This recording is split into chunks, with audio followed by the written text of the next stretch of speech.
જૂનાગઢના કેશોદમાં આવેલા મોવાણા ગામે સ્વતંત્રતા પર્વની ઉજવણી કરવામાં આવી હતી.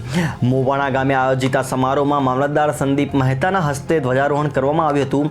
આ કાર્યક્રમમાં ધ્વજવંદન ઉપરાંત સાંસ્કૃતિક પ્રદર્શનો પણ યોજાયા હતા. મંચસ્થ મહાનુભાવો દ્વારા ઉત્તમ કામગીરી કરનારા નાગરિકોને સન્માનિત કરવામાં આવ્યા હતા. કાર્યક્રમમાં વિવિધ સરકારી અર્ધ સરકારી કચેરીઓ, વિવિધ શાળાઓ, કોલેજો તથા સંસ્થાના અગ્રણીઓ ઉપસ્થિત રહ્યા હતા. પૂર્વ ધારાસભ્યશ્રીઓ, નગરપાલિકાના પ્રમુખશ્રી, તાલુકા પંચાયતના પ્રમુખશ્રી, જુદી જુદી કચેરીના અધિકારી કર્મચારીશ્રીઓ તેમજ એની શાળાના વિદ્યાર્થીઓ, ગ્રામજનો ખૂબ મોટી સંખ્યામાં હાજર રહી અને ખૂબ ઉત્સાહભેર આજના આ કાર્યક્રમની ઉજવણી કરેલ છે.